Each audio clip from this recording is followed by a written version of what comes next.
Good morning. Look, our concrete got hard last night. Imagine that. It worked. We gotta get some cuts put in it here this morning because concrete does two things. One of them is get hard. The other one is crack, and we want it to crack where we want it to crack, not where it wants to crack. And so we're gonna get the saw out of the back of the truck there. We're gonna snap some chalk lines, and we're gonna go ahead and get these cuts made. I also have some sealer here that we're gonna put on.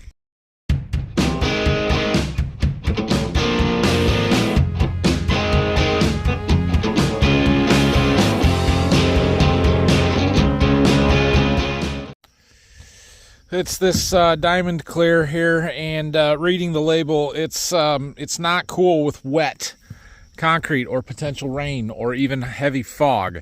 And so, as much as I want to put it on right now and be done with it, we had a little shower this morning, and you can see our existing concrete is still a little wet. So that concrete is still a little wet, and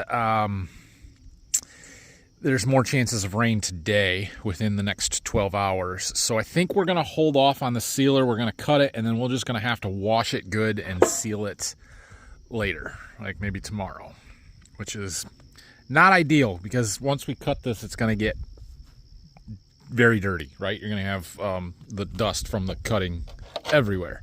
So that's why I would prefer to do it ahead of cutting it, but I don't think that's the best thing given the current moisture conditions. Okay, we got our chalk lines down. One right down the center and then a bunch across. I got some more chalk lines to do here, but we're going to follow the existing cuts and come out, and they aren't going to come right to this corner. They're going to come out over here a little bit, and I want this cut in first. So we'll mark those out later. Actually, I need the center cut in first so I can measure over and make sure that we're the same distance. That's what I got to do. So I think we're going to go ahead and get started here. We got this saw that I rented, got a diamond blade on it. We need to hook up our hose, run water through it to keep the dust down. The freaking valve is, are you kidding me right now? Come on. Well, get some pliers. It doesn't make very good video when I'm actually working and doing stuff because I can't film it. But we got all our cuts made. So now we're going to wash the concrete off, get it cleaned up a little bit, and then we'll let her dry off, and hopefully we can get it clean enough to get some sealer on it after there's no threat of rain for a day or two. Well, the water goes where it's supposed to. That way. Downhill, both directions. It means we got our slope right. There! Not bad. Let's see, how'd my center cut do? Did I go straight? Oh, that's pretty good. A little wiggle at the far end there, but that's pretty good. We'll take that. So, awesome. I'm thrilled. It looks great. Okay, we gotta get this thing strapped down and get out of here. Okay, all right, so here's where we're at. We got that concrete all cut and washed off. I got the saw returned to the rental place, and I had to take Phil down here to the truck dealer to get a truck. He's headed down here. And now we're heading back, but I got a phone call. Well, when my wife came home yesterday, she asked me what I was doing today because my father-in-law, her dad, is pouring concrete this afternoon. He's like, hey, I could use some help. So we're going to do that now. We get to go pour some more concrete. Just a little apron approach to the garage door of his barn here. This is a lot harder with two people than it is with 4 or 5 that we had yesterday.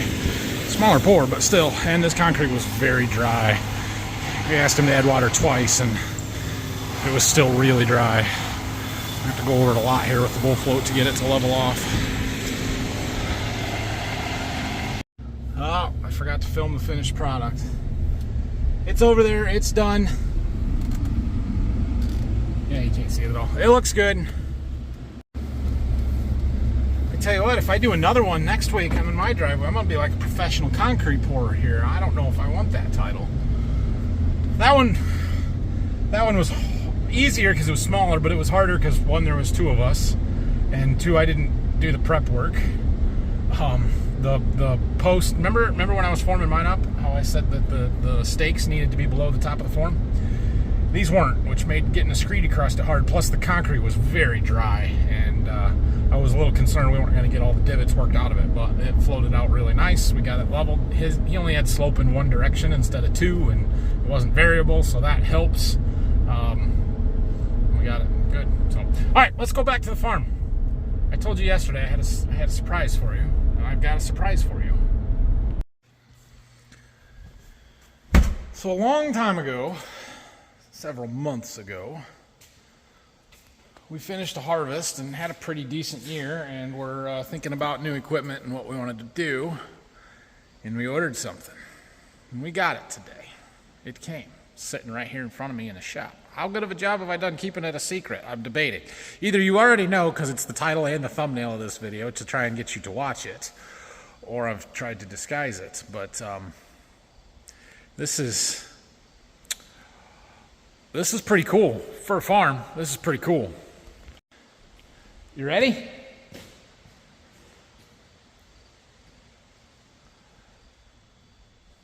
I didn't drop Phil off at the dealer to pick up one of our trucks that we had taken down there to get work done. I dropped him off there to bring home our brand new Volvo VNR semi-truck. 2024 model with 600 miles on it. Oh yeah, it's pretty.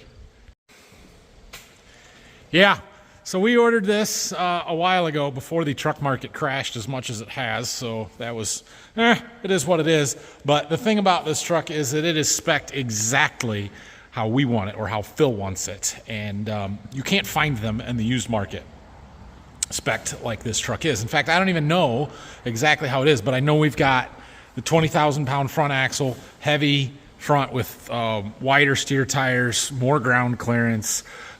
We've got the taller fifth wheel plate so that we could put these nice fenders on here and have plenty of clearance.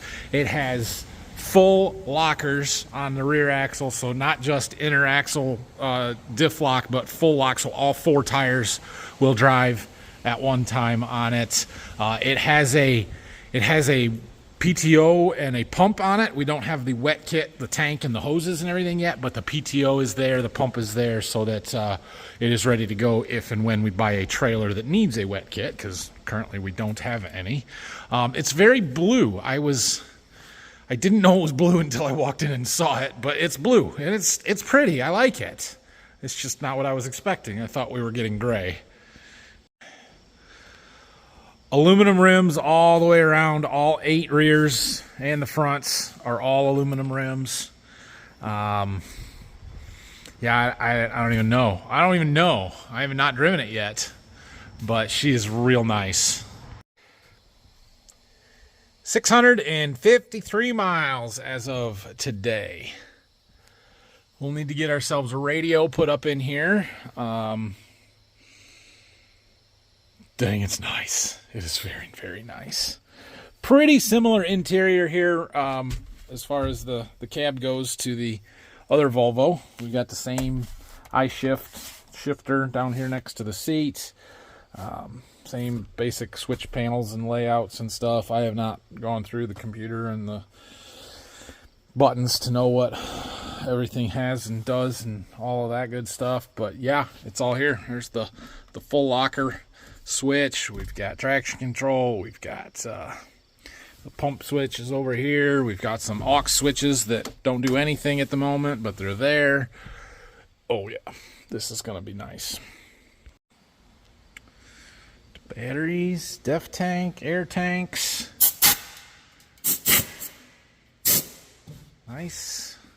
Doesn't leak any air. This is awesome. It's got the Volvo engine in it. I don't remember what I don't know. It's a 12-speed I-shift transmission. I think is it a 12? No, it's bigger than that. Engine D13N, 13 liter. No, 12.8. Yeah, 13 liter. I think. So 500 horse. I'm pretty sure we've got her turned up to 500 horse. It's a awesome truck.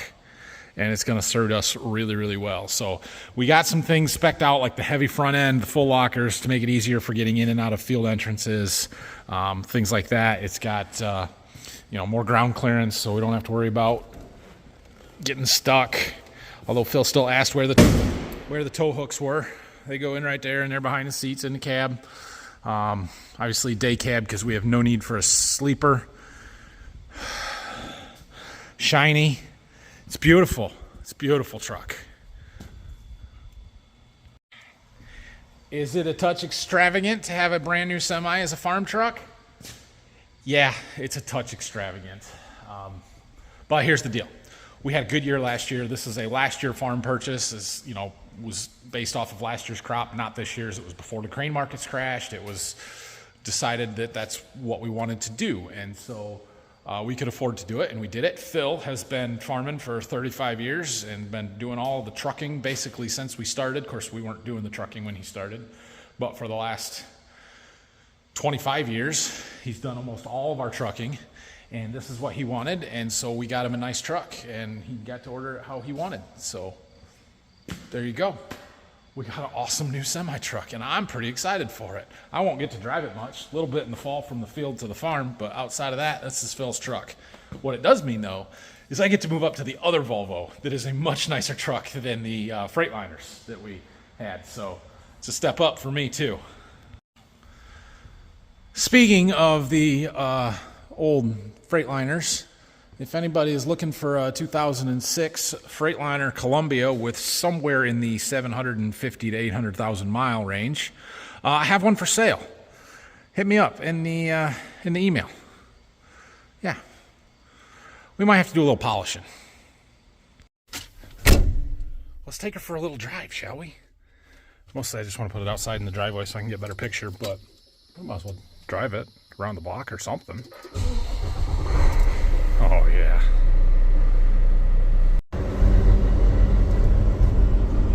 It's got new truck smell.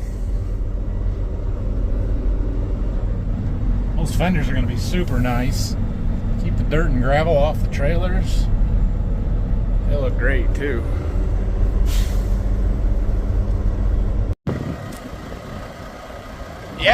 Yeah, it's pretty. Oh, there's the boss. Very nice. It's a little dusty, dirty. It's been out in the raindrops. We might have to polish that up. And I think we need some center wheel hub cover things for the axles. Dress it up just a little bit. Other than that, boy, she's nice.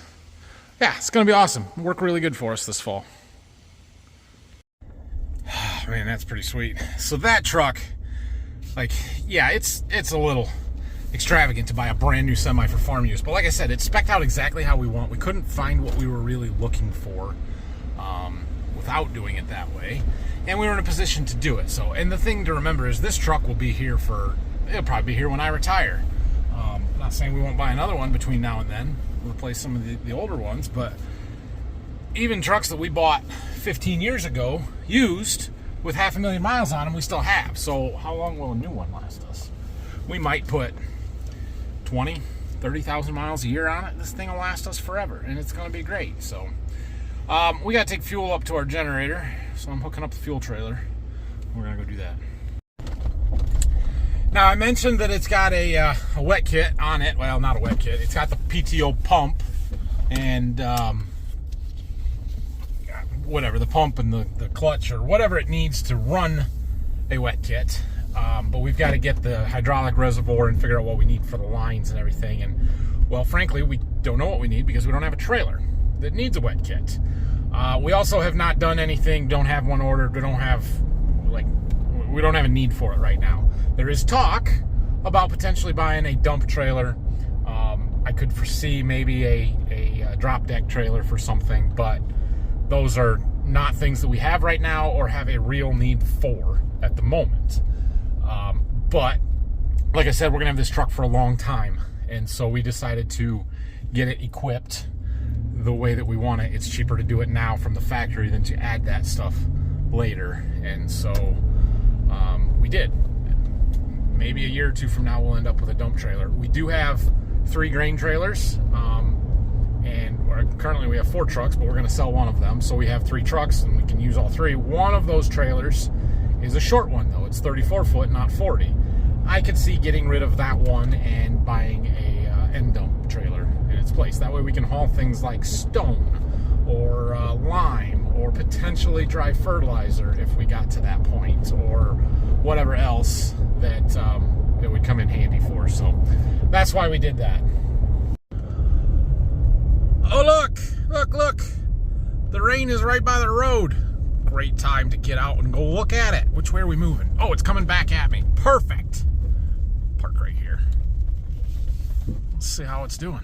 Make sure our drops are still there. You know, all the things. Corn on the edge here is burning up. So it should have watered the outside rows already. It did.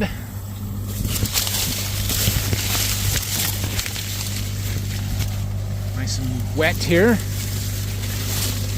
Nice and dry here for the moment. Look at that water pouring out of there. It's a beautiful thing. Feels late to be watering this corn. This is the last pass. This one's gonna be it. She's moving. 7 inches per second. It's pretty fast. Faster than you would think. How about it? Oh, that drops there. The Y is gone and it's sideways, but it's there. And that one's kind of half there. Now we were able to turn it. Good enough. Oh. See that stalk? That's the problem right there.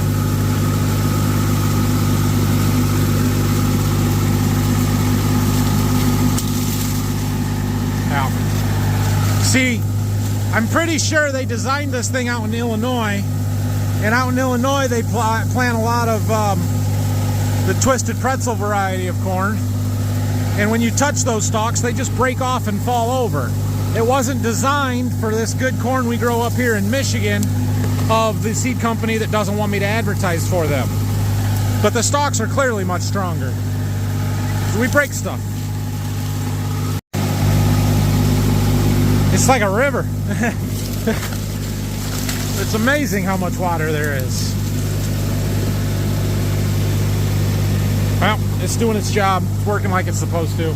This is the last pass over this field, but you can see we're rolling up. Like, this corn needs it. So let's put it on. Let's pull in here and see where we're at. And these are end rows, so it's not gonna be that great of corn. What do we got? Why are we so zoomed in? There we go. Yeah, I mean, we're still half milk line. The water's still benefiting it. It's about done, but it's still benefiting it. So we're gonna finish this pass across the field, shut her down. I need about 3 more days. I fueled up the generator. The machine here is down to 23% on fuel, which is probably enough to finish the 3 days that it needs to run. But we're also at a very good spot to add fuel, and I have a fuel trailer here, so we're just gonna wait for it to get up to the end here. I told it to stop, and we'll pump in some fuel. We won't be able to fill it up. I don't have enough, but we'll put in what we can. There ain't much hose left on that center rail, is there? Is it gonna make it all the way to the end?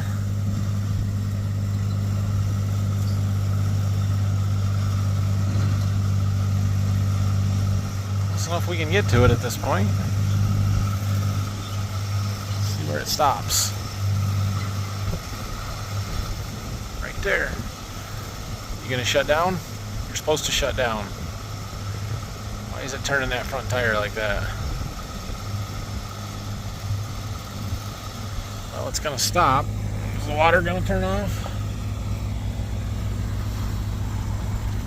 There it is.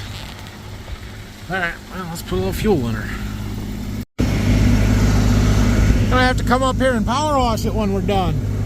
Give this thing a bath, my goodness.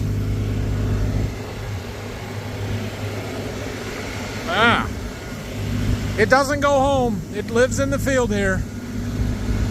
It's just like a pivot. It just lives in the field. So we'll park it off to the side and in the grass. Of course, I don't know if we'll be able to get it out of the center of the field until after the corn comes off. So that might change things a little bit, but yeah. We'll clean it up a little bit. We got to winterize it. We got to blow the water out of it. You know, we'll get to that stuff. I'll have to talk to the dealer and figure out what all we got to do, because I've never done it before.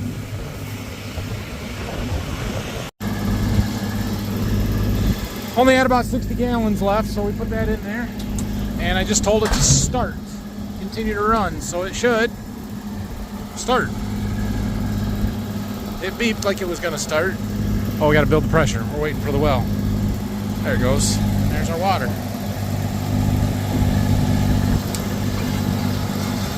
Yep.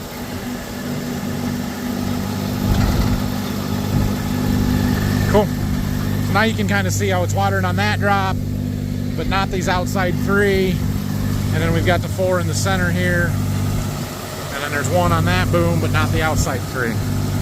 I've shown you guys before. You understand how it works.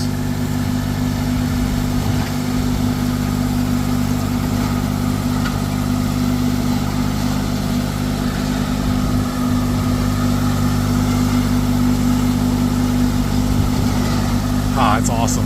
That thing is so freaking cool.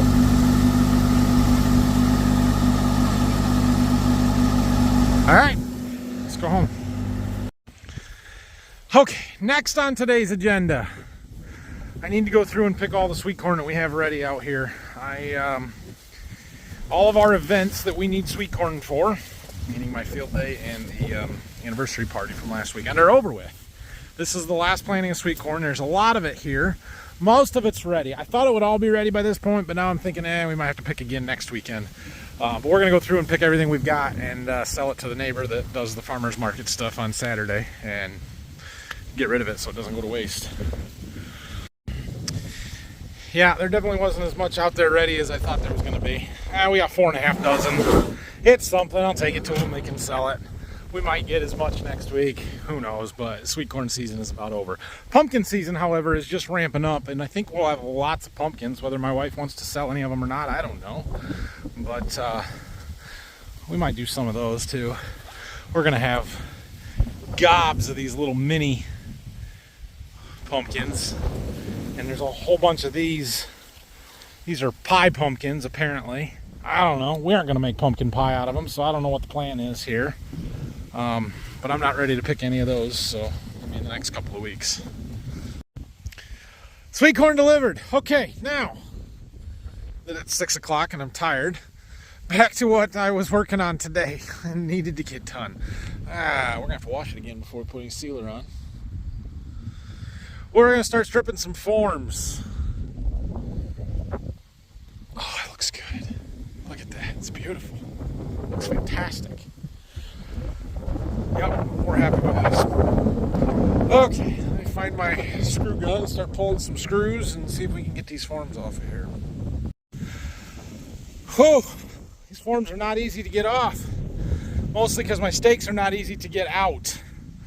I can't pull any of these out after I've pounded on them, even after the boards are out of there and I've got some room. I did get most of the ones up there, but we're gonna have to use the backhoe or something, hook a chain around them and lift, because they're stuck.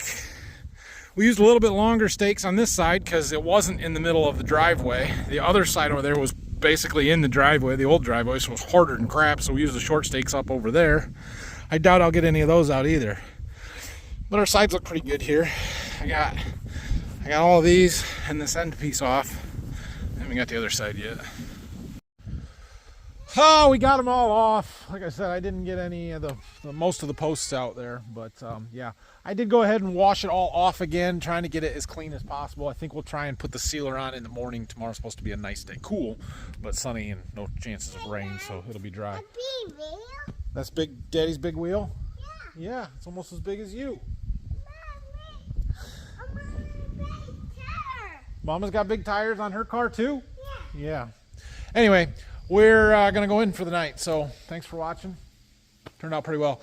Sounds like we're going to pour more concrete next week. I think we're going to try and finish this, so I might start working on that a little bit tomorrow.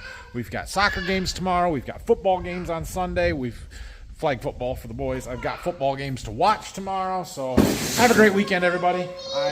Yeah, you got little wheels on your car. Yeah. Have a great weekend. Thanks for watching. Like and subscribe. Leave your questions and comments down below. New semi-truck. Pretty awesome.